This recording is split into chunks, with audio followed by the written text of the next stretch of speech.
kita pengen tadabbur ayat supaya bisa healing perasaan kita yang sedang terluka, healing tentang beban kita.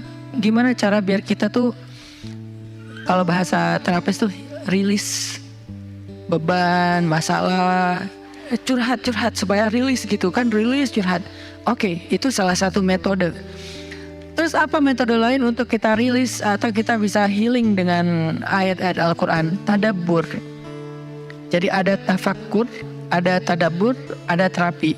Islam itu banyak banget hal-hal yang bagus, tapi tidak ada yang lebih indah dan lebih tepat dan lebih efektif daripada terapi dengan tadabbur Al-Quran. Bukan hanya baca, tapi tadabbur Al-Quran. Menghayati, memahami pesan-pesan Allah di dalam Al-Quran. Makanya ketika Nabi punya masalah, obatnya Al-Quran. Itulah kenapa di dalam Al-Quran Allah menyebutnya wasyifa'un lima fis sudur. Dia itu obat, penyembuh, bahkan bukan obat. Kalau obat itu dawa, kalau syifa penyembuh. Dawa belum tentu sembuh, bisa sembuh bisa enggak. Tapi kalau syifa ya udah pasti sembuh. Maka Allah menyebutkan Al-Quran itu sebagai bukan dawa, tapi disebutkan sebagai syifaun lima fis sudur, obat hati, obat jiwa, obat mental. Walaupun banyak ulama menganggap bahwa dia juga bisa menjadi obat fisik, dan saya percaya itu. Tetapi yang lebih dahsyat lagi adalah dia memang obat mental. Pertanyaannya, bagaimana menjadikan Al-Quran sebagai syifa, healing? Ayat-ayatnya gimana cara kita mentadabburinya? Semua ayat sama, cuman yang membedakan satu dengan yang lain fadilahnya. Tapi semua sama-sama istimewa. Jadi nggak boleh ada satupun ayat yang kita anggap nggak penting. Alif Lam Mim, apa pentingnya ya? Nun, Qaf, Shad, satu huruf doang. Enggak, biasa aja. Sehingga kita ngerasa membaca ayat itu nggak terlalu istimewa. Sama, satu huruf pun itu istimewa di Al-Quran. Kan kata Nabi satu huruf seperti 10 kebaikan. Jadi kalau kita baca Nun, udah aja, alhamdulillah udah ngaji. 10 kebaikan loh itu.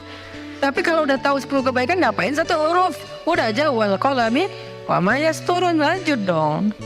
Udah tahu tuh 10 kebaikan cuma satu huruf, sayang banget ya kalau ada waktu. Dan ketika membacanya jangan target saya harus cari waktu yang tepat nih buat baca Quran biar khatam 1 juz. Jangan cari waktu yang tepat, susah. Lama-lama sampai malam akhirnya nggak kebaca. Asal ada waktu baca aja dulu, dapat setengah halaman, dapat 2 baris, dapat 1 baris, pokoknya baca aja dulu. Jadi tadabbur, cara untuk bisa menjadikan Al-Quran sebagai syifa, tadabbur. Bagaimana dulu Nabi, sahabat, orang-orang solih mentadabburi Al-Quran? Yang pertama adalah mereka membaca Al-Quran secara tematik, supaya kita dapat sesuai dengan problem kita, masalah kita, hajat kita. Tematik.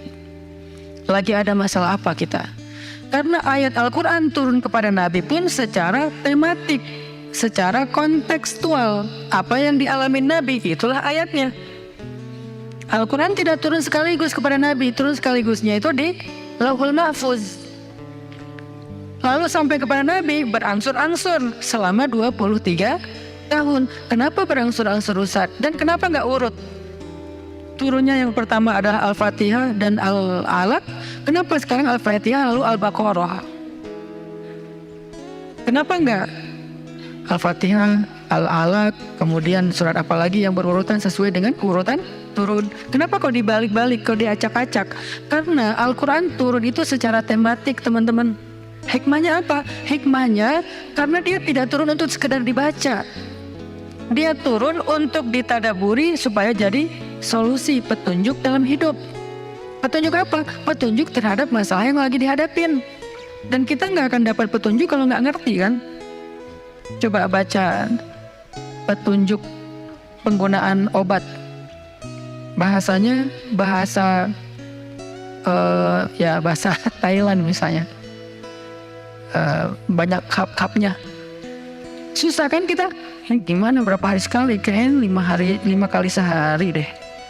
Padahal cuma 2 kali sehari. Nggak bisa dapat petunjuk karena nggak ngerti. Maka supaya kita bisa tadabbur, kita pahami. Nah, memahami apa? Sesuai dengan tema. Kita boleh aja bagus banget malah baca Al-Quran secara berurutan, tapi itu target baca ya, target tilawah, bukan target tadabbur. Tadabbur beda sama tilawah. Tilawah tetap dia nggak usah diganggu gugat, udah segitu aja. 1 hari 1 juz, setengah juz, 2 bulan sekali khatam, sebulan sekali khatam, itu lanjut aja udah. Karena itu memang target membaca. Tapi target tadabbur beda sama target membaca. Bikin 2 target. Kalau tadabbur memang gak panjang-panjang dan gak berurutan, tematik. Kita mau lagi masalah apa sih? Gimana kita cari temanya Ustadz? 1, bisa nyari ke Simbah Google, ayat tentang, klik keluar. Buat kita yang mungkin kita sama nih dengan saya, masih sama-sama belajar, paling gampang tadi nanya aja ke Google, pakai aja indeks. Atau cara yang lebih, ini kalau mau, saya beberapa kali nyoba soalnya, kalau mau bukan ngetes ya, kalau mau agak sedikit lebih seru nih, agak lebih seru. Tapi kalau belum berhasil jangan salahin saya ya. Kalau agak lebih seru nih, saya suka gini, pegang Quran, lagi ada masalah nih, Bismillah, ayatnya pas, wah ini saya banget nih. Bisa kayak gitu juga metodenya. Jadi kayak minta dibimbing sama Allah aja gitu. Tapi kadang-kadang dapat ayatnya tuh nggak sesuai tema saya, Ustaz, kata kita. Padahal kata Allah ini yang kamu butuhin tuh ini nih. Bisa gitu juga dengan syarat membukanya pakai Bismillah, bukan membuka yang itu ya Allah ya, yang itu ya. Jangan maksa. Allah lebih tahu. Bismillah. Ayatnya tentang makanan. Oh mungkin kita masalahnya emang masalah berat badan mungkin, atau masalah mubazir mungkin, sehingga merembet kemana-mana. Allahu alam. Tapi kalau mau lebih jelas ya udah cari pakai yang tadi, dapat ayatnya secara tematik.